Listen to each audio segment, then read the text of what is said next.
Yes, we're in Exodus 21. So I'll review what we've been talking about. Chapter 21. So far what has happened in the book of Genesis, right? God created the universe and he created humans.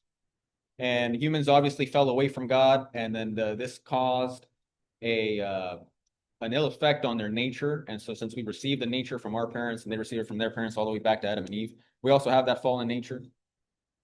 And so when humanity fell away, immediately God promised a savior, right? He immediately promised the Messiah in Genesis 3:15, right? That's why it's called the proto-evangelium, because it refers to the fact that that's the first announcement of the coming of the Messiah in the Old Testament. God basically tells the devil that I will put enmity between you and the woman, between her seed and your seed. So obviously the woman and her seed, that is the Blessed Virgin Mary and Jesus mentioned in Genesis 3:15. So if you look at some ancient manuscripts, it says that the woman is going to crush the head of the serpent. And then other says that the seed, the son, is going to crush the head of the serpent. Both are acceptable. And even if you read the early church fathers, about half of them say that it's the woman who's going to step on the serpent. The other half says that it's the man that's going to step on the serpent. It's pretty obvious that it's the man that's referring to the Messiah, right? In his redemptive work. But it could also refer to the Blessed Virgin Mary because, she brought the Messiah into the world. And later on, we get to the time of Abraham, where God called him, right? God called Abraham and he said, I'm establishing a covenant with you and your descendants. Through you, the whole world is going to be blessed. Why? Because the Messiah is going to come from Abraham. That's why when you look through the Old Testament and you see all those genealogies, all these names, it's tracing the lineage that goes from Abraham all the way to the Messiah. Or sometimes from Adam all the way to the Messiah, because that shows how he's human and he's related to all the sons of Adam. And so he redeems all the sons of Adam. So God, when he freed the descendants of Abraham, Isaac, and Jacob from slavery in Egypt, what ended up happening? Well, God saved them from slavery in Egypt and took them right through the wilderness, all the way to this place called Mount Sinai. And it's this special mountain. That's basically where God first appeared, manifested his presence to Moses, right? In Exodus chapter 3. And he told him, I am who I am, right? Although that special moment. So they're there. Okay. As God promised, he told Moses, look, you're going to come back here. And he was there.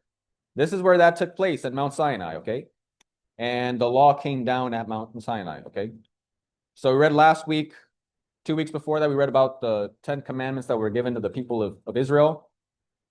We read last week about certain laws, how they had to govern themselves amongst themselves, right? So we're continuing that. So these laws right here is basically how the people of Israel were expected to treat each other until the Messiah comes. Okay. So as we're reading this, that's the question, do we need to follow these laws? Like, do we need to establish these laws in our cities and our countries?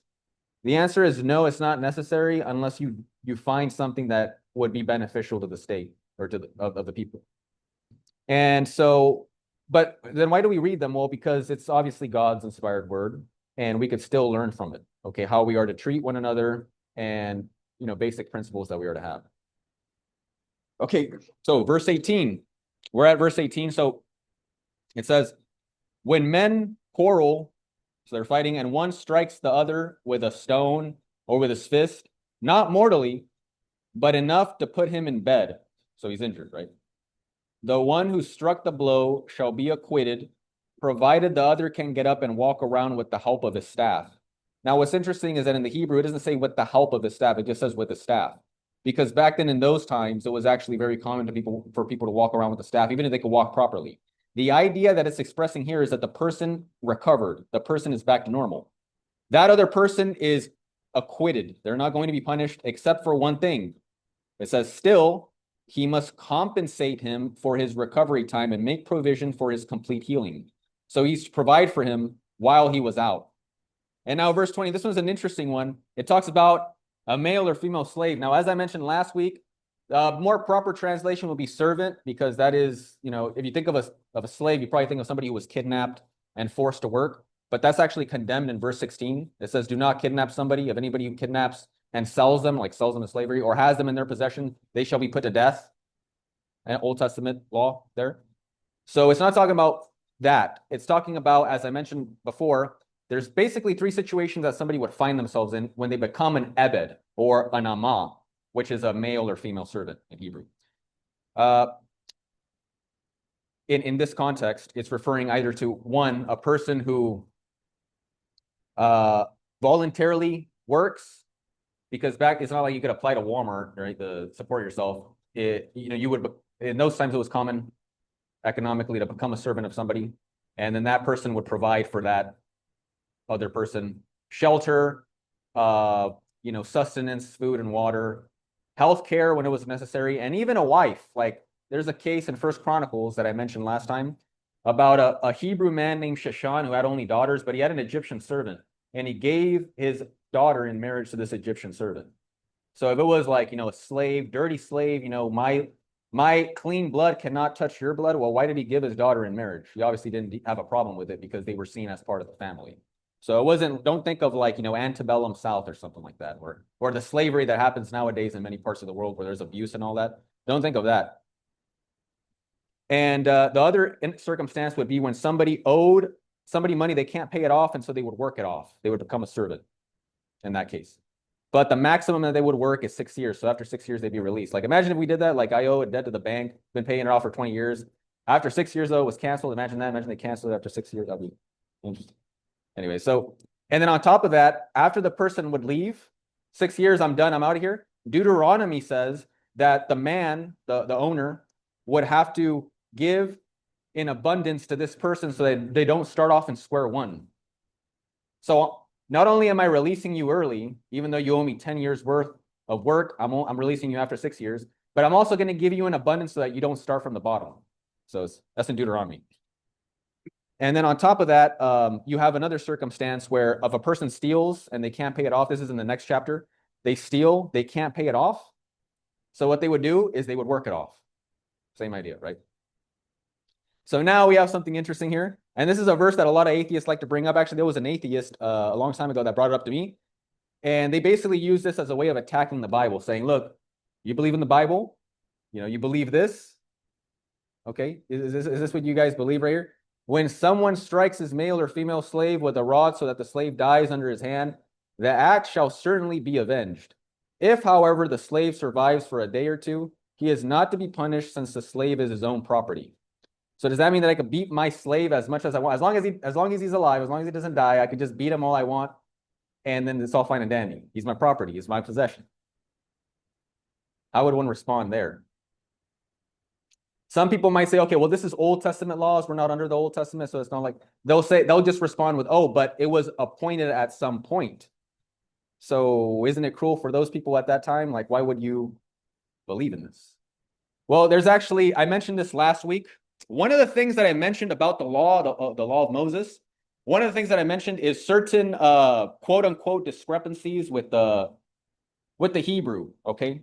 But if we understand it, if we look at the Hebrew and how certain words are used in other parts of the Old Testament, it can help us understand what this verse is trying to say. You'll see that it's actually not a bad law at all. What I'm going to do is I'm going to prove that what this is actually saying is if the person kills the servant, they are to be put to death. So the life of the servant is equal to the life of the master or the boss, the adon, as it says in Hebrew. On top of that, if the person injures the servant, they lose the servant. And on top of that, they receive the same mistreatment that they gave to the servant. How am I going to prove it with these two verses? Let's take a look. Let's see it, first of all, in the Hebrew. Okay, verse 20 says this. It says, and if a man beats his male or female servant, and I'm going to replace the word slave with servant just to make it sound more a better connotation, right? Because don't think of a slave that is forced to work or something like, or is chattel slavery, right? Somebody who loses their has no rights, right? Don't think of that. Instead, think of servant, right? So if a man beats his male or female servant with a rod such that he or she dies, nakom yinakim, right here, nakom yinakim. Well, this means that the man is going to be put to death. But why do Bibles not really put the words put to death? It says, some Bible translations might say he must be punished. or it says that he must be avenged, meaning that the servant that was killed must be avenged. Why doesn't it say that the man is to be punished? Why doesn't it use those words like it did before? Remember in verse 16, if you kidnap somebody and sell them, or if it's found in your possession, you get put to death. If you beat your mother or father or even threaten them, you get put to death, right? As in Old Testament laws there. It says put to death. It uses the words moth yamad, which means put to death, not the words nakom yanakim. So why is it different? Is it a different thing? Is it a different idea? Well, it means the same thing. It means that the servant who was killed, the person that killed them, is to be put to death. Why? Because the life of the servant is equal to the life of the person that they're working for. First, let me talk about the translations. Does your translation say avenged or punished? So avenged, punished, I mean, it's referring to the same thing. I think avenged is probably better, right? Because how do you avenge a dead person? In the context, it would be by killing the person that killed him, right? And so that's what it's talking about. The person who killed him gets put to death. Additionally, the word nakom was used in Genesis chapter 4, verse 15 to refer to the vengeance that was going to be given to a person that would kill Cain. Does everybody know the story of Cain and Abel? What happened when Cain killed Abel? He got scared and he said, oh, because God said that, he's going to be a wanderer and a fugitive. And he says, oh, somebody's going to find me and kill me. And God says, no, I've put a mark on you so that anybody who kills you, you will be avenged 7 times. So that person will die, right? And so why was this? Well, because, you could say that, would you say that God was showing mercy to Cain, but at the same time, if Cain wasn't repenting, he would live as a fugitive without peace. So at the same time, he was receiving his own punishment just by living, right? And so it refers to taking the life away. So this person who killed the servant, he can't say, oh, that's my servant though. No, he's gonna get killed because he killed a servant. Additionally, the Samaritan Pentateuch, which is an ancient manuscript that's used by the Samaritans. Who are the Samaritans? Well, the Samaritans lived in the northern side of the kingdom of Israel, and they got conquered by the Assyrians. And the Assyrians were like, oh, we have these people, we don't really want them around here, let's send them over there. So they sent them over there, and what happened was they mixed. So there was a lot of marriages amongst them, and they created this new culture called the Samaritans. They're even mentioned in the New Testament, the Samaritan people, okay, at the time of Jesus. And so they also had their own scripture. It's pretty much just the books of Moses. And if you read their translation, which is an ancient translation that goes back to the time of Christ, theirs reads as moth yamad. They don't use the word nakom yanakim. They just use the words moth yamad, put to death, because that's the meaning. The meaning is that the servant, if you kill the servant, you get killed because his life is equal to yours. So notice how this elevates the rights of a servant. Because you can't say, oh, well, this person is working for me, I have the right to do whatever I want. No, actually, their life is equal to yours.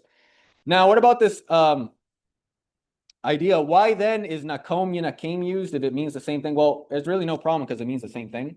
But the reason why there's a switch from moth yamad to nakom yanakim is really 2 reasons. Number one, it indicates a change in the manner in which the person is put to death. Because in those times, right, they would take rocks and they would throw it at the person until they die. If a woman was raped, the father would throw the first rock, and then the whole community would kill the person with the rocks. What about if a servant gets killed? Well, the family is supposed to be the one to throw the rocks first. But the servant a lot of times would have to travel far to work. And so if there's no family around, then the whole community would just come together and stone the person that killed them. And so it's a different manner. So this is what many Hebrew scholars bring up. But also, it places a greater emphasis on the fact that the servant's life is equal to that of the non-servant. And so this is actually revolutionary if you think about it. Now, verse 21, it sounds like it's saying, oh, wait a minute, but actually you could beat the servant all you want as long as you don't kill him or her. Is that what it's saying? Let's read it in Hebrew. It's Achim yom yomayim yamod lo yukam ki chasbohu. What does this mean? Firstly, we have the word yamod in there, which is translated differently depending on the translation that you have. It should be, because the word yamod means standing, or to stand up, to arise, right? So the translation that best fits the word yamod is recovers, okay? Because the indication is that the servant gets up, the servant recovered after the beating that they got. So the best translation is this one right here. But he shall not be avenged if the servant recovers after a day or two, since the servant is chasbo. What does it mean? He shall not be avenged. It's saying he shall not be nikom yinakamed, meaning you are not to put him to death.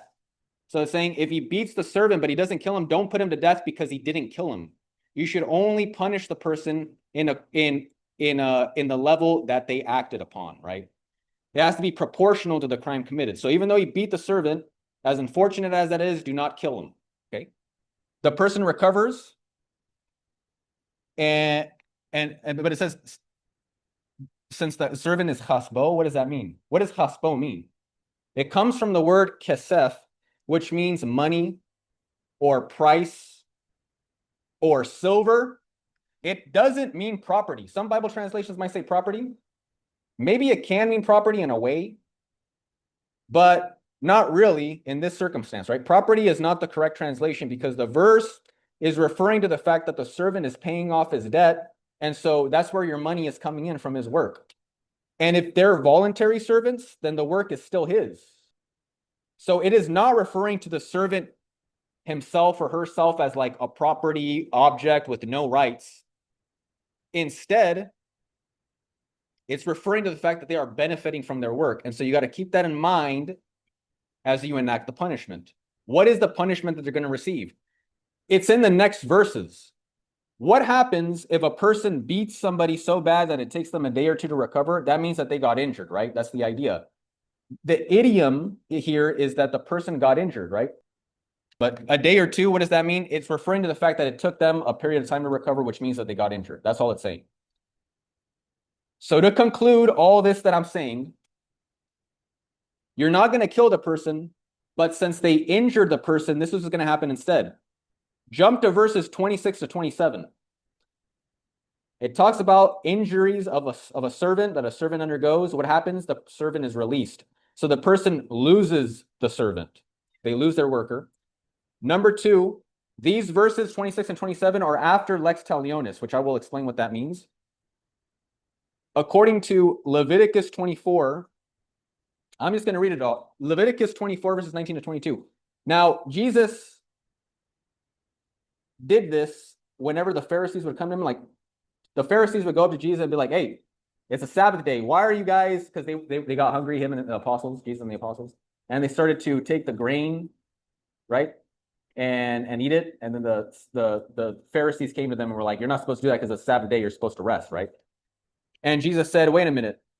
So what did they do? They quoted the law, right? So what did Jesus do? He gave another law in order to put that law in context. And he said, hey, or another story, right? He said, hey, what did King David do when he showed up to the temple, right, with his soldiers, and he ate the bread of presence and he didn't sin? The bread of presence, according to Leviticus, is only supposed to be for the priests.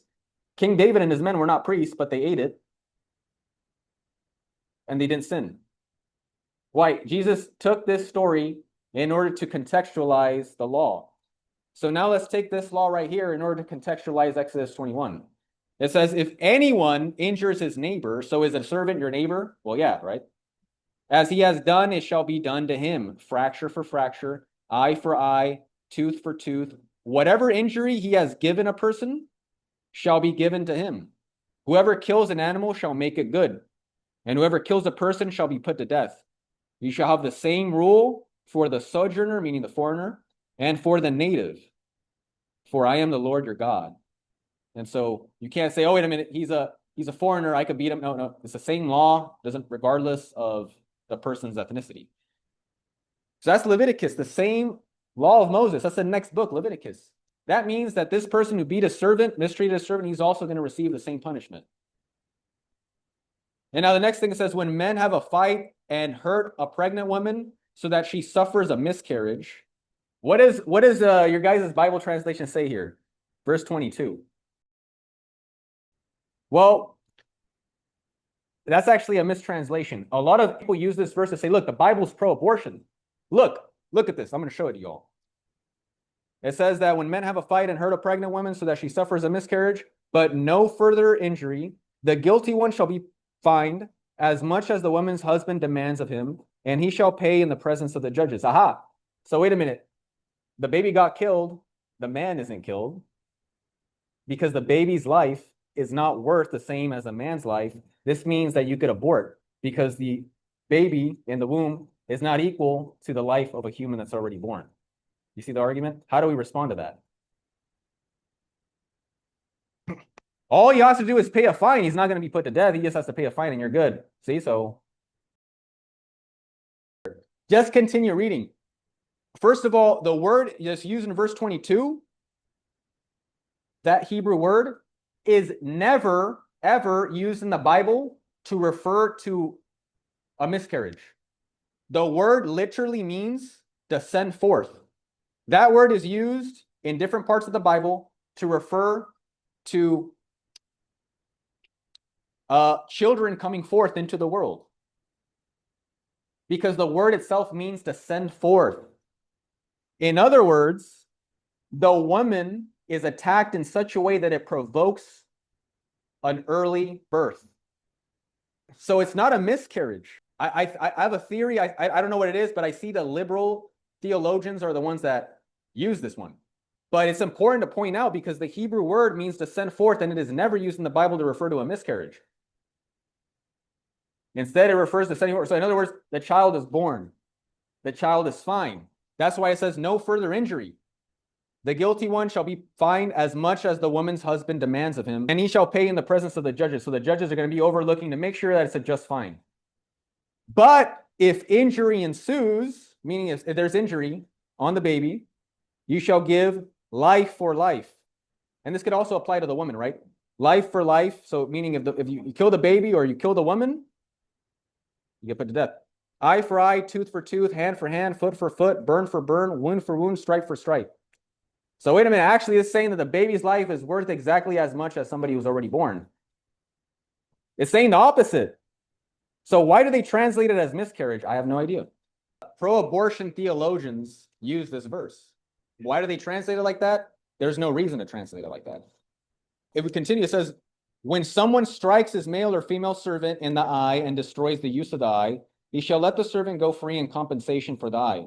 If he knocks out a tooth of his male or female servant, he shall let the servant go free in compensation for the tooth. So what is it saying here? Does this mean that I could cut off my servant's ear and it's all fine and dandy? Oh, it's not the eye, it's not the tooth. No, obviously not. It's establishing lex talionis, which is the idea of what we just read. Eye for eye, tooth for tooth, hand for hand, foot for foot, burn for burn, wound for wound, stripe for stripe, life for life. Proportional to that which was committed, the punishments to be. So what happens if a person injures his own servant? The idea is he is to be let go.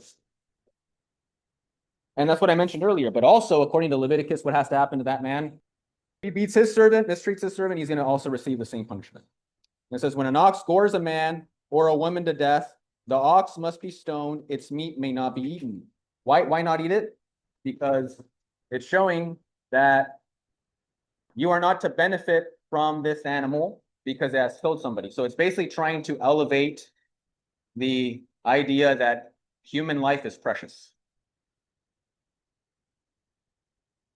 The owner of the ox, however, shall be free of blame, right? Because it's not his fault that it happened. But what about if it is, right? Verse 29. But if an ox was previously in the habit of goring people and its owner, though warned, so he knew that the ox had a custom of doing this, would not watch it, should it then kill a man or a woman? Not only must the ox be stoned, but its owner also must be put to death because of his negligence. If, however, a fine is imposed on him, so this could also happen. This is an option of the family, right? Let's say the person's father is killed, the person that it's their fault, they could be put to death. But instead, what you could do is you could say, hey, instead, what I want them to do is I want them to give me some kind of recompense. That's the next idea right here. It says, if, however, a fine is imposed on him, he must pay in ransom for his life whatever amount is imposed on him. Okay. This ordinance applies if it is a boy or a girl that the ox gores. So there again, the value of a human, whether male or female, is exactly the same, right? We're all made in God's image. But if it is a male or a female servant that it gores, right? So here what happens is an additional thing is going to occur. What happened? The ox must be stoned if he stones a free person. But what about if they're a servant? They're a worker. An additional penalty is going to be happening. What? He must pay the owner of the servant 30 shekels of silver in recompense for the death of their worker, and the ox must be stoned. So wait a minute. The servant, 30 shekels is paid for them. Who was sold for 30 shekels of silver? Jesus, the price of a servant. Jesus, the holy servant. That's connection with Jesus right here. Do you understand that? You know, Judas, he betrayed Jesus. How much money did he betray him for? 30 shekels, the amount right here. And this is the amount that they would pay if a servant was killed. And so the price of a servant, right, that was applied to Jesus, the holy servant of the one who came to serve, not to be served. When someone uncovers or digs a cistern, that means a pit, so you dig a hole and does not cover it over again, should an ox or a donkey fall into it, the owner of the pit must make good by restoring the value of the animal to its owner, but the dead animal he may keep. When one man's ox hurts another's ox and it dies, they shall sell the live ox and divide this money as well as the dead animal equally between them. But if it was known that the ox was previously in the habit of goring and its owner would not watch it, he must make full restitution, an ox for an ox. But the dead animal he may keep. Okay, so notice that with property damage, right, you have to make full recompense, right? It's similar to how today, if you were to damage somebody's car, you're not going to give your damaged car to them. You're going to give them a full, new, clean car, right? Verse 37, when someone steals an ox or a sheep and slaughters or sells it, he shall restore 5 oxen for the ox and 4 sheep for the sheep. So if you were to steal a sheep and eat it, you have to give back 4 sheep. Or if you take an ox and you steal the ox and you eat it, you have to give back 5 oxen. Because the ox was worth more back then. And so imagine that. Imagine you steal a phone and you got to give them back 3 phones. Now here, chapter 22 reads, if a thief is caught in the act of housebreaking and beaten to death, there is no blood guilt involved. But if after sunrise he is thus beaten, there is blood guilt. What does this mean?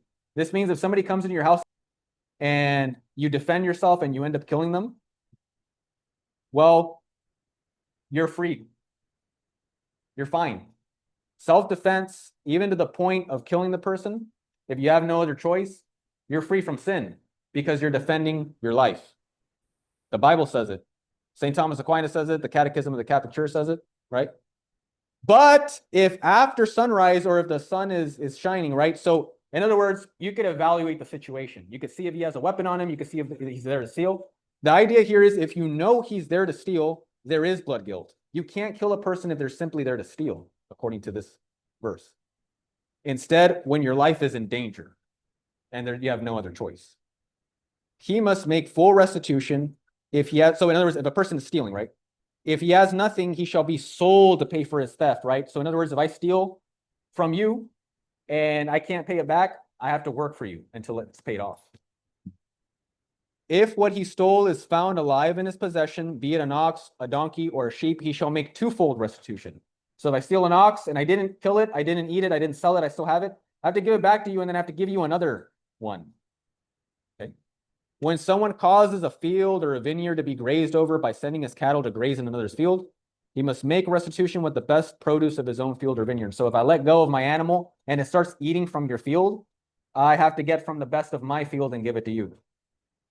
If a fire breaks out, catches onto thorn bushes and consumes shocked grain, standing grain, or the field itself, the one who started the fire must make full restitution. When someone gives money or articles to another for safekeeping, and they are stolen from the latter's house, the thief, if caught, must make twofold restitution. If the thief is not caught, the owner of the house shall be brought to God. This is to the judges. Elohim here refers to the judges. To swear that he himself did not lay hands on his neighbor's property. So he has to go, and with his own mouth, he has to swear, I didn't steal it. It wasn't me. It was stolen from my house, but it wasn't me. In every case of dishonest appropriation, whether it be about an ox or a donkey or a sheep, or a garment, or anything else that has disappeared, where another claims that the thing is his, the claim of both parties shall be brought before the judges. The one whom the judges convicts must make twofold restitution to the other. So in other words, the judges are there to analyze these cases, okay? The judges they have a job and they are to look over these circumstances, right? So it wasn't just, oh, I'm taking care of everything, right? Life for life. This means I get to put you to death. No, the authorities are in charge. So it's all organized. When someone gives an ass, that's a donkey, or an ox, or a sheep, or any other animal to another for safekeeping, if it dies or it is maimed, that means that it's permanently injured, or snatched away without anyone witnessing the fact, there shall be an oath, so another more swearing, before the Lord between the two of them, that the guardian did not lay hands on his neighbor's property. The owner must accept the oath and restitution is to be made, right? Because what happens when you make an oath? The Israelites, they would make oaths to the Lord, and in Deuteronomy it says, whenever you invoke an oath, invoke it in my name. So they know if I'm lying, I'm using the Lord's name in vain, and whoever uses the Lord's name in vain shall not go unpunished. And so the person who is swearing, the other person is to say, okay, this person is swearing before God using God's own name. I'm trusting that he didn't do it.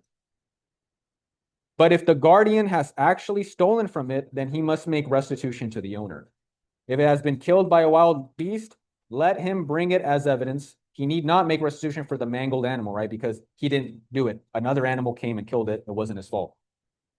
Now, lastly, it says when someone borrows an animal from a neighbor, it is maimed or dies while the owner is not present, that one must make restitution, right? Because I'm in charge. But if the owner is present, that one need not make restitution because he's there. He's looking over. If I'm doing something wrong, he is there and he could correct me. If he doesn't correct me, then it's his fault that he didn't correct me. He's there witnessing. He's the one that's really in charge. Even though he's letting me borrow it, he's right there. He's the one that's in charge, but he's not there. I'm in charge. If it was hired, this was covered by the price of its hire, right? I paid for it. I was doing my thing, but you were supposed to do your thing. You're present, right? So you see the idea? The idea is let's be just with one another. That's the big idea. And that was the preparation that they were to have until the Messiah comes. This is the days of Moses when this was given. The Messiah is not yet there. That's why, do we need to do these laws? Well, no, because the Messiah has already come. This was for preparation for the Messiah, but the Messiah already came. Now here it says, when a man seduces a virgin woman who is not betrothed, so she's not engaged, she's not married, she's not with somebody else, and lies with her, that means he has relations with her. He shall make her his wife by paying the bride price. If her father refuses to give her to him, he must still pay him the bride price for virgins. So that, remember, we discussed this last week. There was an amount of payment that was given whenever somebody would get married. They would give it to the family because they lost a worker. And then this custom just kind of stuck. And so they had this idea of bride prices in the society. So this man has to pay the family and marry the woman, right? This woman is now in love. You took her heart. So now you got to marry her. Unless the father sees that you're not a good man, in which case you can't marry her. Because even though the woman loves this man, the father is unbiased and he sees that he's not a good man, you can't marry her, but you still got to pay up as a punishment. Now, that's very important because what is it nowadays? Here's the thing. There's a lot of having relations before marriage, right? Nowadays. And there was this, there's this video on YouTube, right? Of a woman who was explaining to women how to get over a man. Okay. The first thing that she said was, do not have relations with him. Because once you do, you're going to get attached. The comment section was filled with women that were saying, I already broke the first step. And so what happens? Well, having relations before marriage and you end up breaking up with your boyfriend or your girlfriend, this is going to have a huge effect on you, right? Not just, it's going to have an effect on your soul. You just committed sin against God. But it also has an effect on your body, right? A woman, she will become attached to that man. That's why here, the woman doesn't decide whether or not to marry him. She's already head over heels, as they say. The father decides because he's not biased. He's not in love with the man. He could check, okay, this man is not the right man for you, right? It changes the way that you think. That's why so many women nowadays, they can't get over a man. And even men as well, right? They can't get over a woman. Here's the thing. I could prove to you that you do not miss your ex. Because when you think of your ex, oh, you think of, oh, the flowers that he would give me or the way that she would say my name. Why don't you remember the reasons that you guys broke up? You don't remember that. You ignore that. And you make up a version of your ex that doesn't exist. You're not thinking about your ex. You're thinking about an ideal man or an ideal woman. You're not thinking about the time he cheated or the time that she did something wrong. You're creating a false version of your ex.